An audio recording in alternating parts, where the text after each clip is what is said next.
Hi, I'm Dael Orlandersmith, and I am the actor and writer of Until the Flood. I was approached by St. Louis Repertory Theater in 2016 about to write about the Michael Brown shooting and also act in this piece. St. Louis being the third segregated city within the U.S., Milwaukee being the first one. So with Michael Brown shooting, that really hit in certain ways. I'm not quite sure why that specifically. I think maybe because the city of Ferguson is so poor, which is, again, is a suburb of St. Louis, and how that really ignited that community and how it became a national case. And if it's difficult for me to talk about it, it's because it is difficult for me to talk about it. So I was asked to go down to St. Louis and interview people. One of the people I did in fact interview was Michael Brown Sr. I made it very clear that I am not going to play anyone. Our goal was to look at this shooting. How far have we come racially? What does race mean right now? What does it mean within this community? Looking at the racism within, looking at how people, we speak equality, but we're not equal. What does masculinity mean? It's really a big stew, yeah. And so that's what I did. So, my God, for about 4 or 5 days, I sat in a restaurant and just threw out this question to people and let them talk. Let them. I want to take in what they were saying, the way they said it.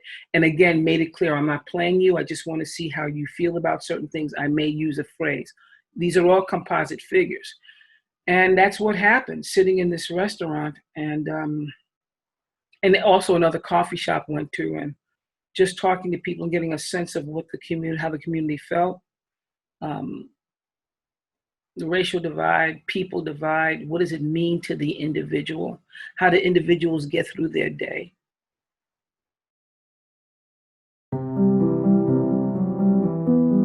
And I went up to a National Guardsman and policeman standing side by side, and I said to both of them, gentlemen, and I do mean it when I call you gentle, because you were born gentle. Would you like to pray, not in a mushy way, but in a human way, no matter what race, religion, for yourselves and everyone here? And if not, would you let me pray for you?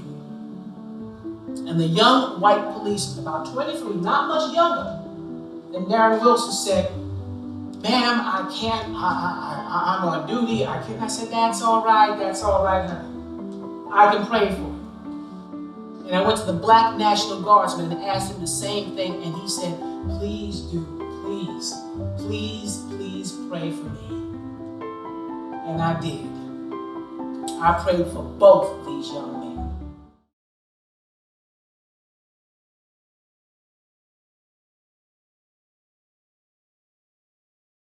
My job is to write full characters and see full people. Even with people you don't like, they're still human. My job is to write beginning, middle, end, story, conflict resolution. And as a person on the planet, we're not born bigoted. We're not born with the isms. What forms that? What creates that? A lot of this stuff comes out of childhood. A lot of this stuff comes out of intergenerational abuse. A lot of that intergenerational abuse comes from ignorance. So again, we have to write multifaceted people. And it is my job to understand them. I don't have to like them, but I have to understand them and make them full-bodied. That's my approach. Certainly, we have to look at race, but we also have to look at the people that are involved. Hurt people, these two hurt men. And then, of course, you've got the whole racial segregation, the whole racial divide that goes on. But as the actor, in terms of character work, that's what I do. There's a great book called Drama of the Gifted Child by a woman called Alice Miller, who talks about how the way all children are born gifted until they come into the world and adults pollute them with their garbage.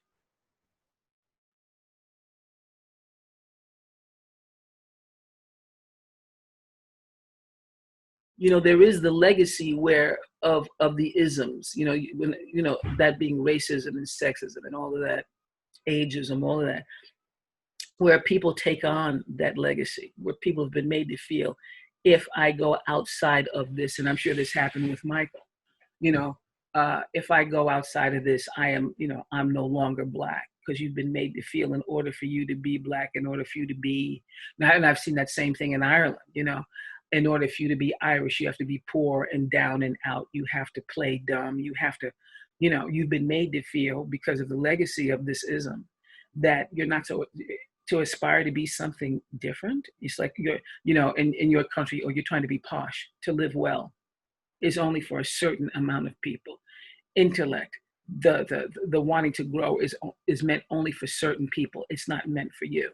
And that's the legacy. It teaches self-hate. It teaches you to stay in your quote unquote place. What made him do that? Who made him do that? I'm angry at him. I'm angry in general.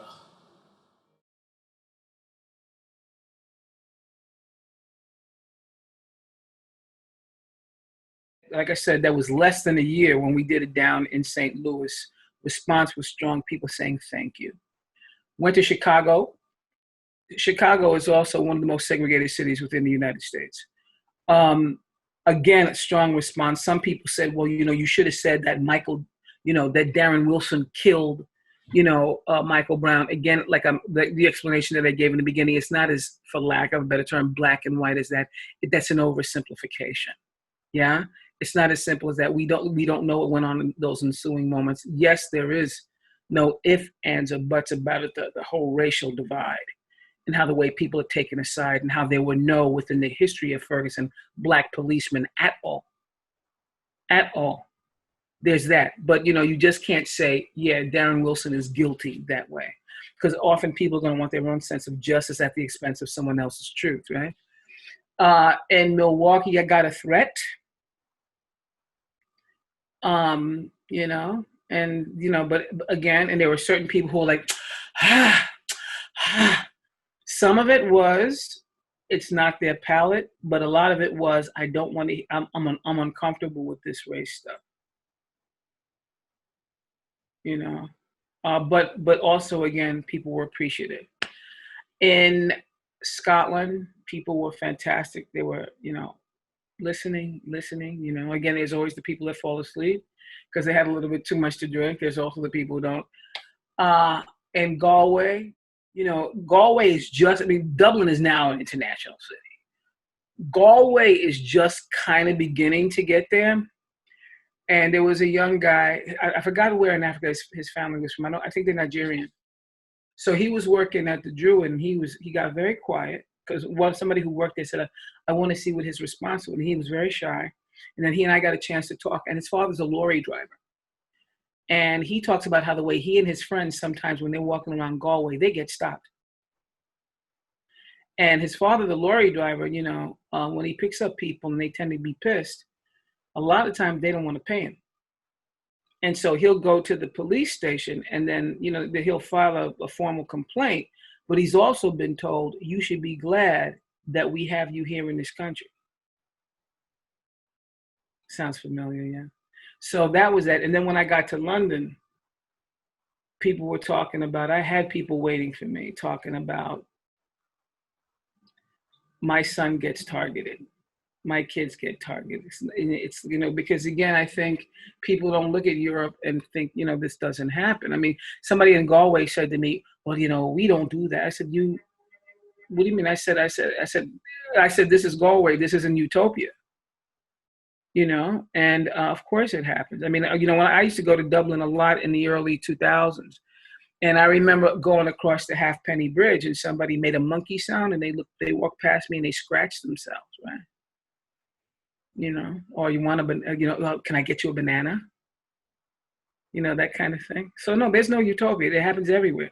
But in London, again, obviously, which is, there's the mixture of class and race. And people were talking to me about how the way it was happening. Now I did it in this theater, the Arcola in Hackney, which is very, and Hackney is very, very mixed, so. Michael, you were so close. Why would you put yourself between a white man and a gun? I feel every day I see that shrine they got to Michael Brown, and I think, that could have been me.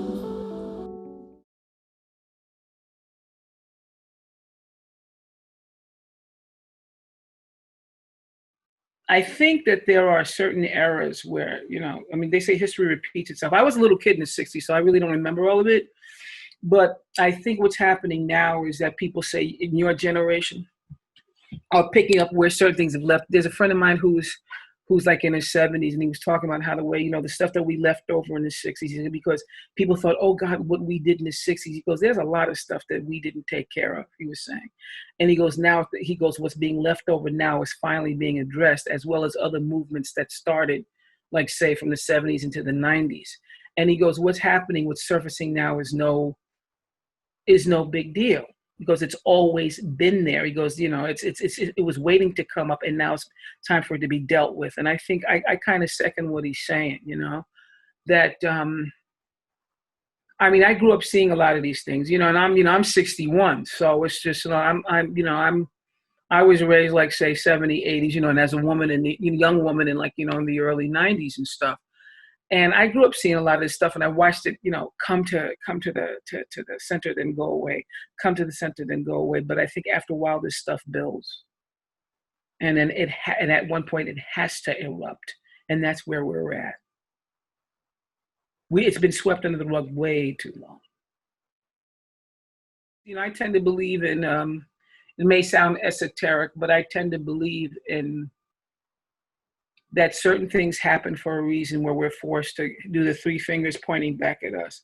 Race. The pandemic has also made us look at how the way we function in the world, how we see ourselves. There are a lot of people who are afraid of what are you doing in terms of the isolation? Are you looking at yourself in terms of what you've contributed to this world, how you've treated other people, how you treat yourself? What have you learned about yourself? And what do you put into the world in terms of what you've learned? Or have you learned nothing? Have you numbed yourself to what's going on? So I think that there is this zeitgeist that's happened,